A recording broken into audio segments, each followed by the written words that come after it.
Question 1. Tu veux qu'on se retrouve à la bibliothèque ou au musée cet après-midi? Plutôt la bibliothèque, j'ai quelques livres à rendre.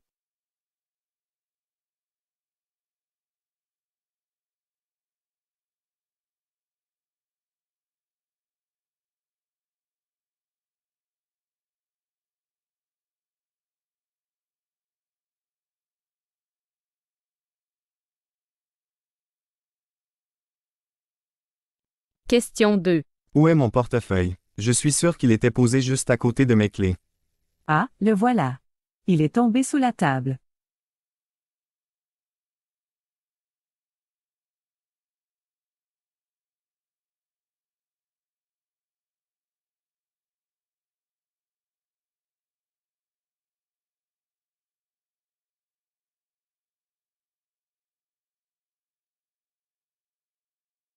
Question 3. Tu as vu mon casque audio sans fil? Il était sur la table tout à l'heure. Oui, il est dans le salon à côté de la télévision.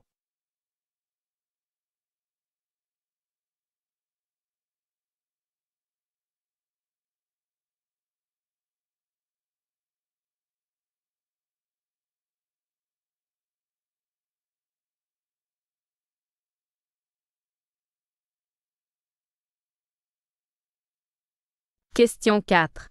As-tu remarqué Sophie récemment? Elle a coupé ses cheveux, maintenant ils sont très courts et bouclés. Oui, ça lui va vraiment bien.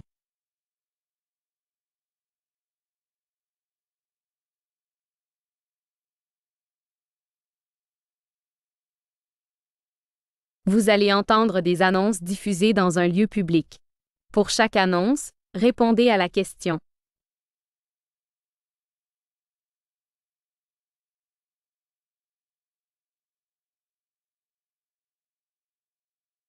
Mesdames, Messieurs, nous vous prions de noter que le concert symphonique prévu ce soir à l'Auditorium Verdi est reporté à une date ultérieure en raison de difficultés techniques imprévues.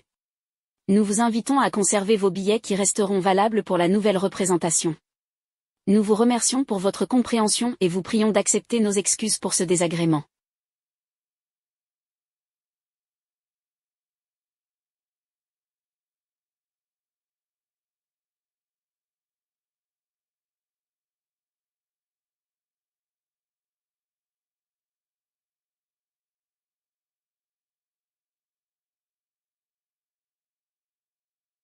Chers visiteurs, en raison de l'afflux exceptionnel de public, l'accès à l'exposition Rêves d'Orient se fera désormais sur réservation obligatoire.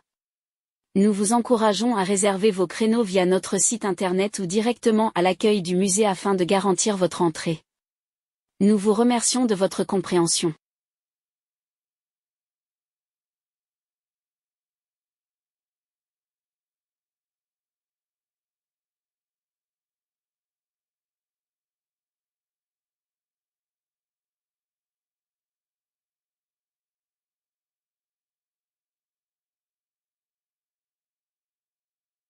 Chers passagers, nous vous informons que la ligne ferroviaire reliant Lyon à Genève sera interrompue le week-end prochain pour des travaux de maintenance sur les voies. Des solutions de remplacement par bus ont été mises en place. Veuillez consulter les horaires alternatifs sur notre site web ou au guichet des gares concernées.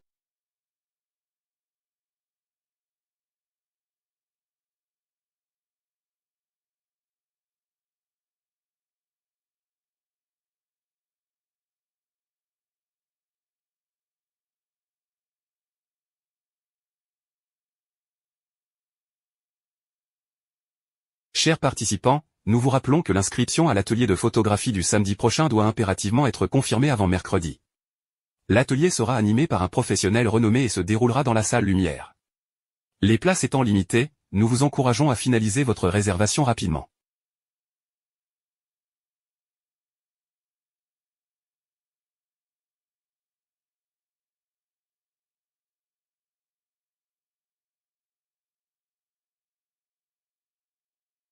Vous allez entendre des messages sur votre messagerie téléphonique. Indiquez pourquoi la personne appelle.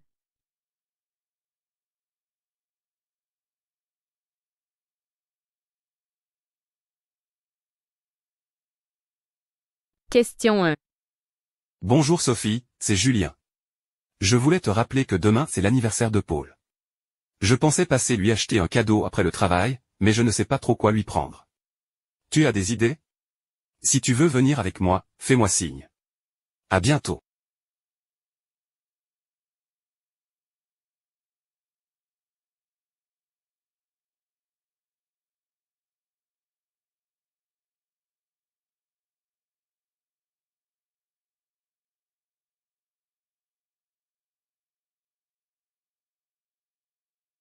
Question 2. Salut Nathalie, c'est Mélanie. J'ai bien reçu les documents que tu m'as envoyés, merci. Par contre, il y a une erreur dans la dernière page. Je te renvoie tout ça par mail avec les corrections. Fais-moi savoir si ça te convient. Bonne journée.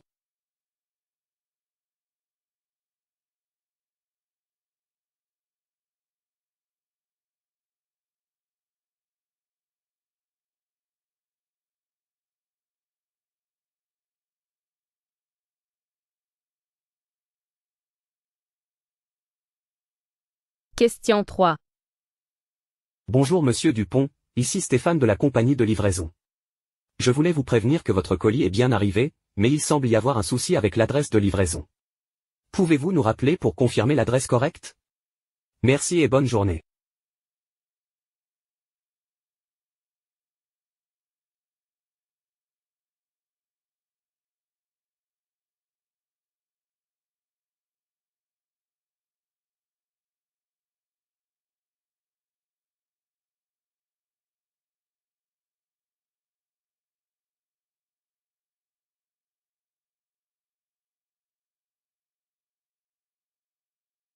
Question 4. Salut Marc, c'est Sarah. J'espère que tout va bien. Dis-moi, est-ce que tu aurais le temps de me donner un coup de main pour déménager ce week-end? J'ai quelques cartons à déplacer, mais je n'y arriverai pas seule. Fais-moi savoir si tu es disponible. Merci beaucoup.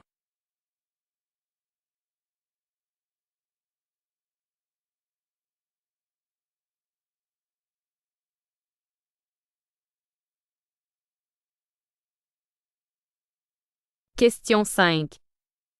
Bonjour Monsieur Lefebvre, ici Claire de la société Environnement Vert. Je vous appelle pour vous informer que notre équipe passera chez vous demain matin pour une inspection de votre installation solaire. N'hésitez pas à me contacter si vous avez des questions. À bientôt.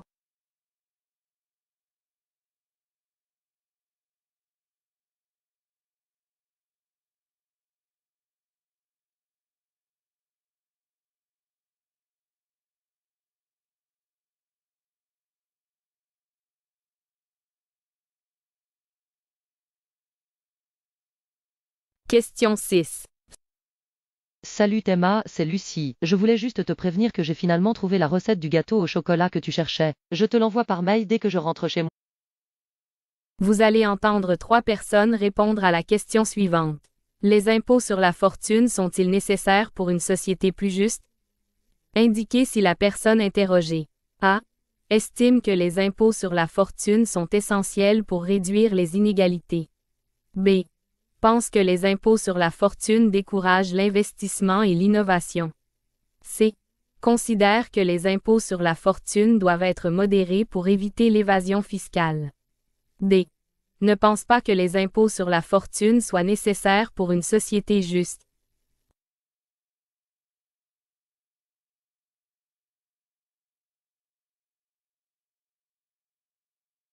Document 1.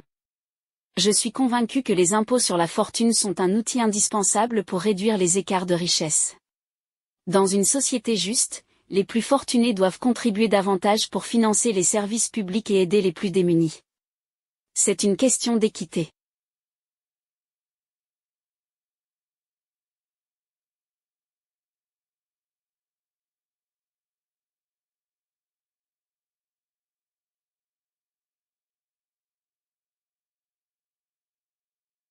Document 2.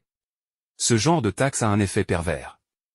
En taxant trop les plus riches, on finit par les décourager d'investir dans l'économie. L'innovation, les nouvelles entreprises, tout cela dépend de ceux qui ont les moyens de prendre des risques financiers. Taxer trop lourdement la fortune peut donc freiner la croissance et nuire à l'économie.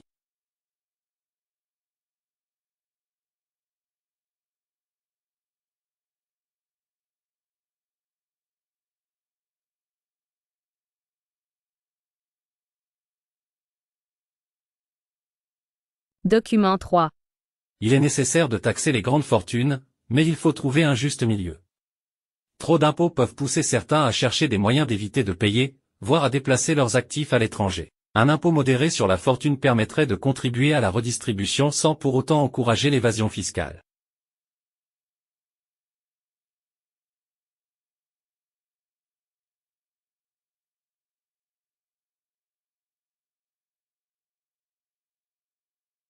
Vous allez entendre 3 personnes répondre à la question suivante.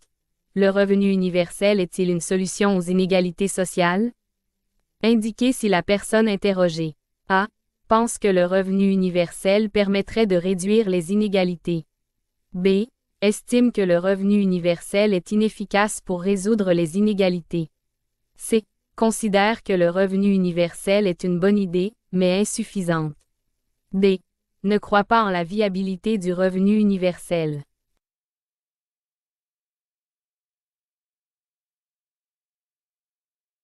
Personne A. Le revenu universel est une idée révolutionnaire. Si tout le monde avait un revenu de base garanti, cela réduirait la pauvreté, permettrait à chacun de vivre dignement et d'avoir accès aux mêmes opportunités. C'est un moyen efficace de réduire les inégalités qui persistent dans notre société.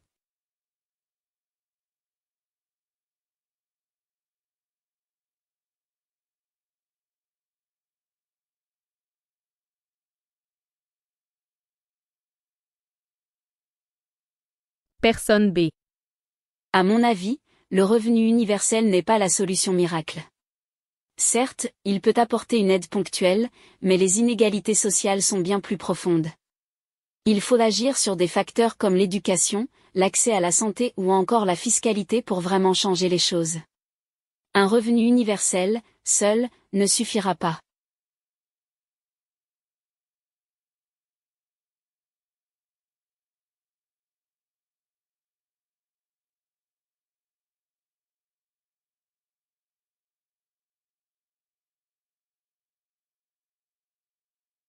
Personne C. Je suis sceptique sur l'idée du revenu universel, comme on finance un téléphone programme sans alourdir les impôts pour une grande partie de la population? Et qui nous garantit que cela ne décourage pas les gens de travailler, pour monter sur une utopie qui risque de créer plus de problèmes qu'elle ne résoudra?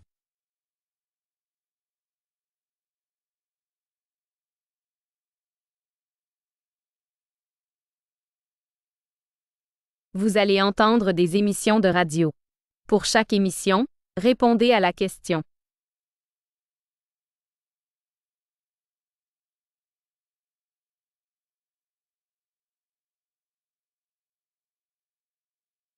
La pollution lumineuse, bien que souvent négligée, a un impact considérable sur les écosystèmes et la santé humaine.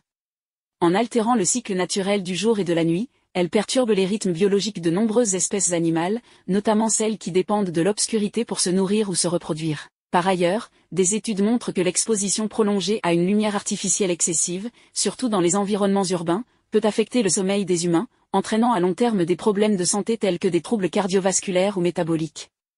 Face à ce constat, des solutions émergent, comme la réduction de l'éclairage public ou l'utilisation de lumières plus respectueuses de l'environnement.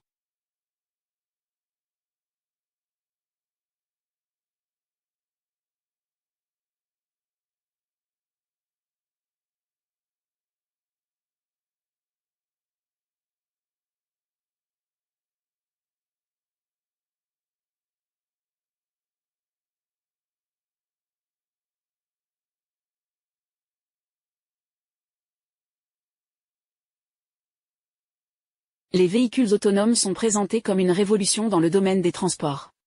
Grâce à des capteurs sophistiqués et des algorithmes d'intelligence artificielle, ces véhicules sont capables de circuler sans intervention humaine. Cependant, leur développement soulève des questions éthiques et légales complexes. Par exemple, en cas d'accident inévitable, comment le véhicule doit-il prioriser les vies? De plus, l'intégration de ces véhicules dans les infrastructures actuelles pose un défi logistique important. Certains experts estiment qu'avant une adoption à grande échelle, des ajustements majeurs seront nécessaires, tant sur le plan technique que réglementaire.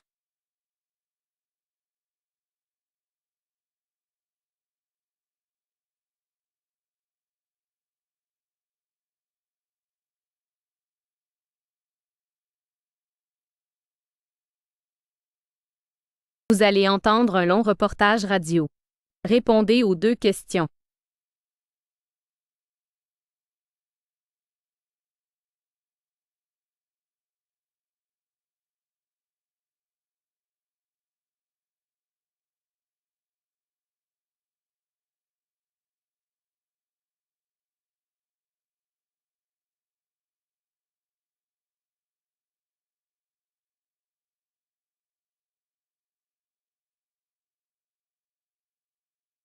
Dernier, l'épreuve écrite du bac de français pour les élèves de série générale proposait pour le commentaire un texte de l'auteure française Sylvie Germain, extrait de son roman Jour de colère, prix Femina en 1989. Un texte de 20 lignes décrivant 9 frères, sorte d'hommes des bois, élevés dans les forêts du Morvan, dans un passé indéterminé, prévenait le chapeau de l'épreuve. L'idée pour les élèves était, comme le suggère un corrigé de l'épreuve publié par Le Monde le lendemain, de se demander comment les 9 fils ont-ils été façonnés par l'environnement dans lequel ils ont grandi. Mais comme l'écrit le Figaro étudiant, l'atmosphère sylvicole de l'extrait, l'opacité de certaines images et le champ lexical de la nature ont, semble-t-il, déstabilisé plus d'un candidat. Dans les heures qui suivirent l'épreuve, Twitter, Instagram, TikTok furent envahi de commentaires incendiaires et remplis d'insultes adressés à l'auteur du texte du bac de français Sylvie Germain. Je vous livre ici les plus légères. Ton texte, il est finito, aucun sens, à part 9 bouffons nus dans la forêt qui vivent dans une maison de merde, j'ai rien compris. Autre commentaire, un poil plus drôle cette fois, tu prends le commentaire, tu ressors de la salle avec une formation de garde forestier. Ou encore, on peut connaître le nom des 9 fils SVP, ça ne m'avait pas manqué, le livre de la jungle. Les autres commentaires hyper vulgaires, insultants et parfois menaçants, comme une vidéo TikTok vue 100 000 fois et aimée 12 000 fois, ont fait réagir, mais cette fois dans l'autre sens. Les profs ont pris la défense de Sylvie Germain. Bonjour l'intelligence des jeunes qui passent le bac de français, qui en veulent à Sylvie Germain parce qu'elle possède plus de 3 mots de vocabulaire. Moins gnangnan, l'autrice elle-même, Sylvie Germain, interviewée par le Figaro étudiant, a déclaré « Je ne suis qu'un prétexte, je ne me sens pas concernée personnellement, je suis plutôt inquiète du symptôme que cela révèle », dit-elle, et elle ajoute « Ils veulent des diplômes sans aucun effort, se clament victimes pour un oui ou pour un non, et désignent comme persécuteurs ceux-là même qu'ils injurient et menacent. Quels adultes vont-ils devenir ?» Bonne question, sans doute, en attendant la réponse, un tweetos